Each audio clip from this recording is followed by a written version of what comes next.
Famosa por suas riquezas naturais e culturais, a região amazônica sempre atraiu os olhares dos estrangeiros.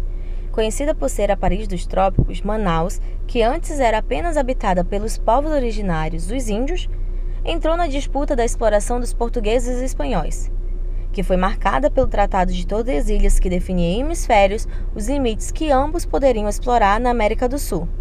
Tratado esse que não foi tão respeitado assim pelos portugueses.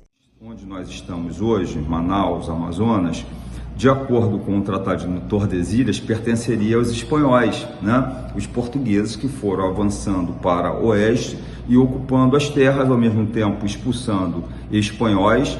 Eu diria que foram os primeiros estrangeiros a se fixar na região, e os portugueses começaram a construir fortificações e foram ampliando cada vez mais. Portanto, nós temos uma forte colônia portuguesa que ajudou no desenvolvimento do Amazonas e se estabeleceu em toda a região, principalmente aqui em Manaus. Mas por ser um grande atrativo econômico para os demais povos, o Amazonas também recebeu outras grandes colônias, entre elas os árabes, sírios, libaneses, italianos, judeus e japoneses, que buscavam explorar a área comercial na região e vivem aqui há mais de 100 anos, contribuindo para o desenvolvimento do Amazonas. Já no final do século XIX e início do século XX, com a exploração do ouro preto, como ficou conhecida a borracha, o Amazonas também foi porta da migração de outras regiões do Brasil, como o Nordeste. No início do século XX, o Amazonas começa a receber outros grupos de imigrantes devido à criação da Zona Franca de Manaus. Atualmente, com mais de 500 fábricas e um território de mais de 10 mil quilômetros, o polo industrial de Manaus gera mais de 500 mil de empregos, atraindo assim olhares de estrangeiros e brasileiros de outras regiões, que contribuem para o crescimento e desenvolvimento da capital. Na região amazônica e Manaus, o desenvolvimento se deu em cima desses processos que eu falei, borracha no primeiro momento, uma tentativa de agricultura por parte de alguns, comércio através de libaneses e judeus e posteriormente o polo industrial de Manaus. Por volta de 2010, outros grupos migratórios começam a vir ao país por outras finalidades. Haitianos e venezuelanos saíram dos seus países de origem por conta da crise econômica e ambiental e viram em Manaus uma porta para driblar a falta de recursos e viver em condições melhores. Em janeiro de 2010, o Haiti sofreu uma das suas maiores catástrofes naturais.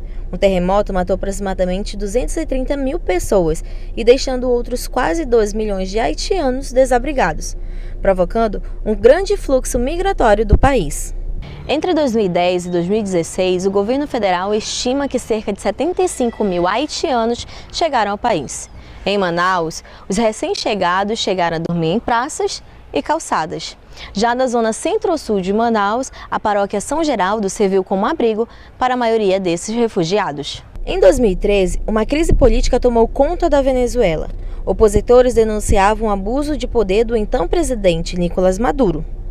Em decorrência disso, o país começou a enfrentar uma crise econômica, humanitária e ainda o risco de uma intervenção liderada pelos Estados Unidos. Com isso, o Brasil registrou mais de 178 mil solicitações de refúgio e de residência temporária. A maioria dos migrantes entra no país pela fronteira norte do Brasil, no estado de Roraima. Davis, que está em Manaus há pouco mais de 4 anos, conta que o cenário era muito difícil. Então, no ano 2018, eu decido sair da Venezuela por conta de que a situação estava difícil. Meu irmão ele morava aqui em Manaus e aí ele planteou uma oportunidade para mim, falou que me ia dar uma ajuda no momento de eu chegar aqui no Brasil. Aí eu tomei essa decisão de sair por terra, desde Manaus, Venezuela, fronteira, e chegar aqui em Manaus. Uma força-tarefa foi montada para que os imigrantes pudessem ser acolhidos e terem o mesmo direito aos benefícios que os brasileiros, para que assim pudessem começar a se estabilizarem no país de forma digna e honesta. O Acnur apoia a resposta local de prefeitura, governo do estado e sociedade civil para ajudar os refugiados e imigrantes da Venezuela a acessarem os serviços. É importante salientar que a partir do momento que o refugiado ele obtém a documentação, ele passa a ter os mesmos direitos que as pessoas do Brasil. Então ele pode acessar o Bolsa Família, o Auxílio Brasil. Então, o Acnur apoia também esses refugiados a acessarem documentos. A gente trabalha em parceria com a Operação Acolhida, que é a Força-Tarefa de Logística do Governo Federal, e também o Governo do Estado e a Prefeitura de Manaus. A Prefeitura de Manaus apoia a gente desde 2017, né, no acolhimento de refugiados indígenas rural, e fortalecendo e mantendo essa resposta, esse apoio a esse fluxo de indígenas que é mais específico.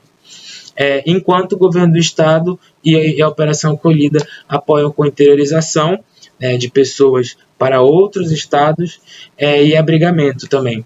O Acnur também fornece itens de assistência básica, fornece kits de higiene e vários outros serviços que ajudam a comunidade a se estabelecer. Lidar com o desconhecido e enfrentar as dificuldades não desmotivaram Davis, que hoje já consegue respirar de uma forma mais aliviada.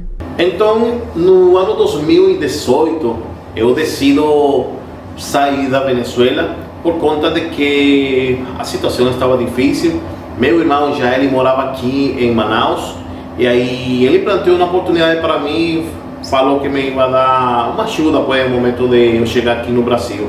Aí eu tomei essa decisão de sair por terra, desde Manaus, Venezuela, fronteira, e chegar aqui em Manaus.